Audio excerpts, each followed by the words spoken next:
आप मुझे देख रहे हैं MNS न्यूज लाइव पर। देखते हैं आज की कुछ खास खबर।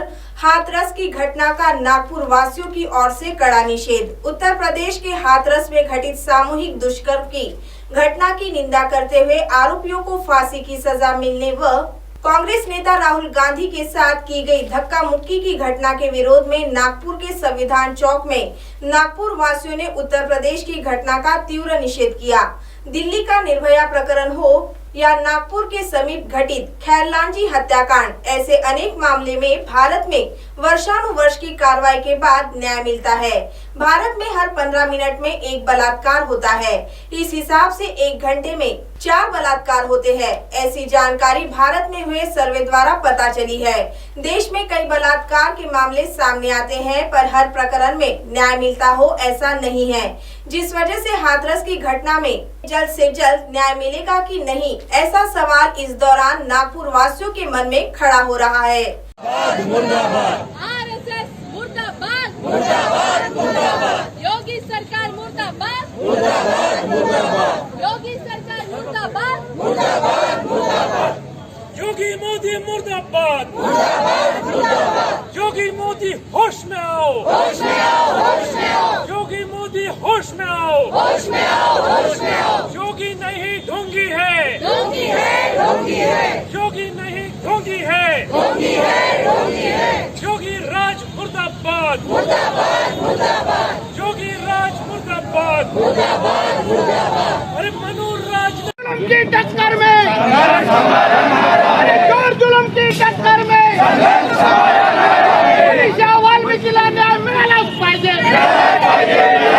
बलात्कारी शासन मुर्दाबाद, बलात्कारी शासन मुर्दाबाद, बलात्कारी शासन मुर्दाबाद, मोदी सरकार मुर्दाबाद, योगी सरकार मुर्दाबाद, मोदी सरकार मुर्दाबाद, योगी सरकार मुर्दाबाद, चोर जुलम की टक्कर में,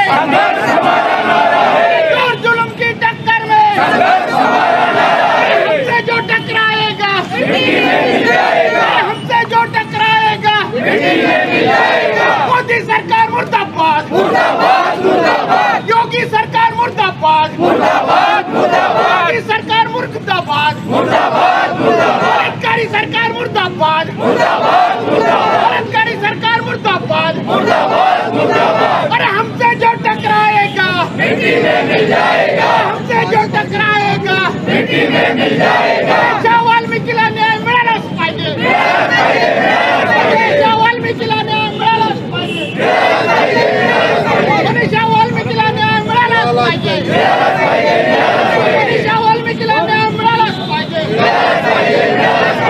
अरे बोल दलिता, अरे बोल दलिता, अरे योगी शासन पे, अरे मोदी शासन पे, अरे योगी शासन पे, मोदी शासन पे, RSS मुर्दाबाद, RSS मुर्दाबाद, RSS मुर्दाबाद, योगी शासन मुर्दाबाद, योगी शासन मुर्दाबाद। अरे चोर जुलम की टक्कर में, अरे अभी तो ये अंगड़ाई है, अरे अभी तो ये अंगड़ाई है। मैं विमल थोरात ऑल इंडिया दलित महिला अधिकार मंच की तरफ से यहाँ पर उपस्थित हूँ और आज यहाँ पर बहुत बड़ी संख्या में दलित और बहुजन के सभी भाई और बहनें और बच्चे एकत्रित हुए हैं। हाथरस में दलित बेटी पर जो अत्याचार हुआ है और उसके बाद उसकी पार्थिव शरीर पर जिस तरह का और दूसरा अत्याचार किया गया है यूपी सरकार द्वारा, तो हम उसकी बहुत घोर निंदा करते हैं और उसी के खिलाफ आवाज़ उठाने के लिए हम सब एकत्रित हैं। ये हादसा जो हुआ है, जो जिस तरह का जो व्यवहार एक बच्ची के साथ हुआ है, दलित बच्ची के साथ, हमें लगता है कि दलितों के प्रति जो एक जो अपने आप को तथाकथित जो उच्च समुदाय कहलाता है या उच्च जाति कहलाता है, उनके भीतर जो पनप रहा जो तिरस्कार है, जो घृणा है, जो अस्पृश्यता का जो एक मानसिकता है कि ये अस्पृश्य है, अस्पृश्य जन्मे हैं और उन्हें उनकी हैसियत दिखानी चाहिए, ये कहीं पर भी जीने के लायक नहीं है, इसलिए इनके जीवन को भी छीन लिया गया है। आज हमारी बच्चियाँ, बहनें, बेटियाँ और हमारी नानी दादियाँ तक सुरक्षित नहीं है।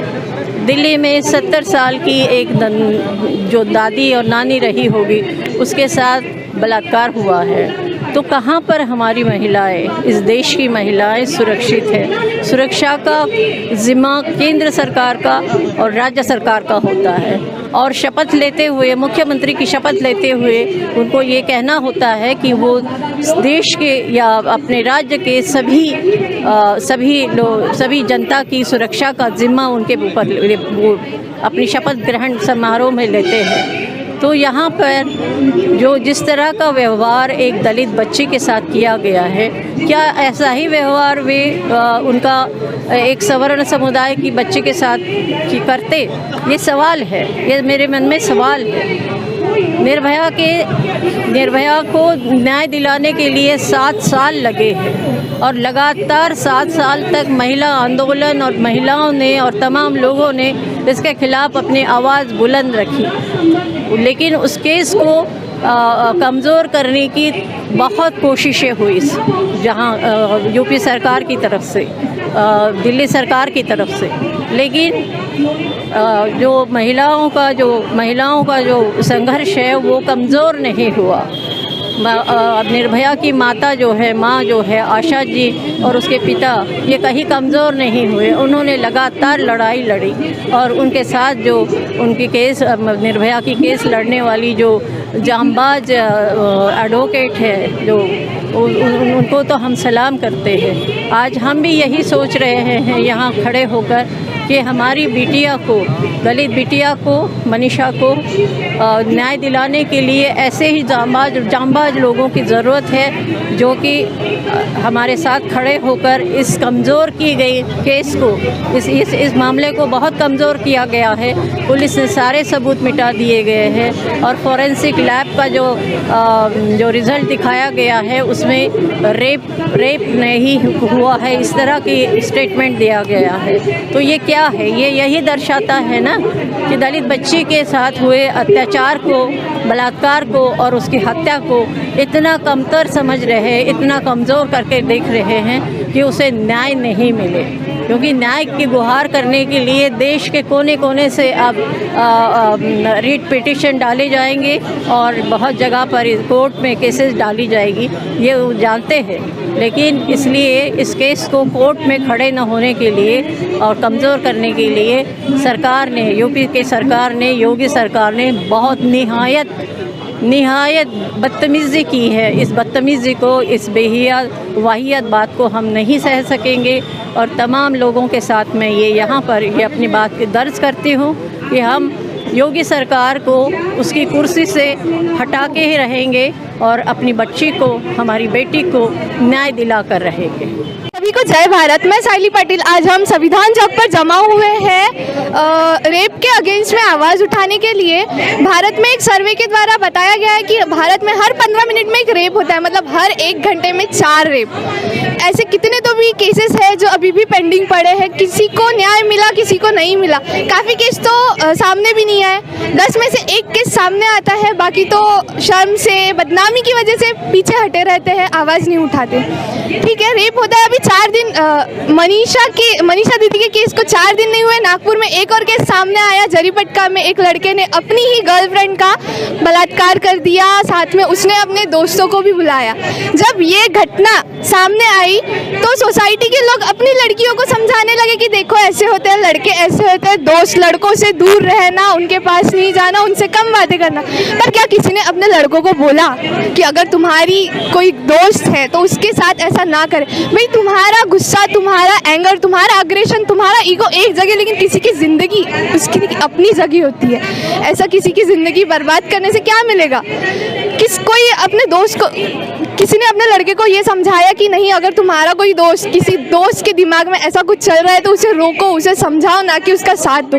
जबकि उसके दोस्तों ने आके उसका ही साथ दिया, उसे रोका नहीं। हमारी सोसाइटी हम लड़कियों को बताती है कि हम कैसे रहे, कैसे बैठे, कैसे चले। हमें क्यों बताया जाता है कि हम कैसे रहे, क्या पहने, क्या ना पहने, कैसे बैठे, कैसे झुके, कितना झुके, क्यों सिखाया जाता है? लड़कों को क्यों नहीं बताया जाता कि उनकी हदें कितनी है? हमें क्यों ऐसा बताया जाता है? और सोसाइटी ये भी कहती है कि लड़कियों के कपड़े, उनके कपड़ों की वजह से ये ऐसी सब चीज़ें होती है, उन्होंने छोटे कपड़े नहीं पहनना चाहिए। मुझे आप बताइए, जब 83 ईयर्स ओल्ड की लेडी का रेप हुआ तब उसने क्या पहना होगा? जब 6 महीने की बच्ची का रेप हुआ तब उसने क्या पहना हुआ? हमें बताया जाता है कि आपको ये समय पर बाहर नहीं निकलना है, कहाँ पे जाना है, कहाँ पे नहीं जाना है। 11 बजे तक हम बाहर नहीं घूम सकते, क्यों? क्या हम अपने काम पे जाते हैं तो हमसे वापस आने की हम अपेक्षा नहीं करते कि हम भी सही सलामत घर आए? क्यों हम अपने लड़कों को नहीं बताते कि अगर आपको लेट कहीं कोई लड़की मिले तो उसके साथ कैसा बिहेव करना चाहिए, या उसे सुरक्षित फील कराना चाहिए, ना कि उसका फ़ायदा उठाए? मुझे बस यही कहना है कि ठीक है, रेप के अगेंस्ट हमें आवाज़ उठानी है, तो लड़कियों को नहीं, हमें लड़कों को भी समझाना चाहिए, ना कि लड़कियों को उनके तौर तरीके बदल। भाई, हमें भी फ्रीडम है, हम भी इंसान हैं, हमें भी सब कुछ करना है जो लड़के करते हैं। और आज तो लड़कियां काफ़ी कुछ कर रही है, तो हमें इक्वालिटी सिर्फ बातों में नहीं, वाकई में चाहिए। अब आप हमारे चैनल को ऐप पर भी देख सकते हैं। प्ले स्टोर में जाकर MNS हिंदी लिखें और ऐप डाउनलोड करें। साथ ही साथ आप हमारे फेसबुक पेज को भी लाइक कर सकते हैं और उन पर भी खबरें देख सकते हैं। लिंक ट्विटर, हाइक और इंस्टाग्राम पर भी आप हमारी खबरें देख सकते हैं। आप हमारे चैनल को यूट्यूब पर भी देख सकते हैं और इसे यूट्यूब पर सब्सक्राइब करना बिल्कुल भी ना भूलें। फिलहाल वक्त हो चला एक ब्रेक का। ब्रेक से लौटने के बाद देश और दुनिया की तमाम बड़ी खबरें देखने के लिए बने रहे MNS न्यूज लाइव के साथ। नमस्कार। बचाओ! बचाओ! क्या हो गया इसको? बचाओ! बचाओ! चिल्ला क्यों रहा है? बचाओ!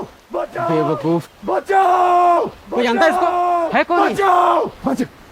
कौन हूँ मैं? मैं एक मामूली इंसान जो खुद को और सबको कोरोना से बचाने के लिए इस मौसम में मास्क पहन के सबसे 6 फीट की दूरी रख के आधे घंटे से राशन के लिए खड़ा हूँ, और उसके ठीक सामने ये बेवकूफ अपना मास्क उठा के खुलेआम सबको थूक के बीमारी देने की कोशिश कर रहा है। ये सॉरी, वो आदत पर। मास्क पहन। कोरोना थूकने से फैलता है, थूकी चंद। अबे सही नाम है, सभी थूकने वालों को थूकी चंद कह के बुलाना चाहिए। ए थूकी चंद, थूकी चंद। थूकी चंद मत बनिए। अपनी बुरी आदतों को बदल के कोरोना की इस लड़ाई में देश की मदद कीजिए। जय हिंद।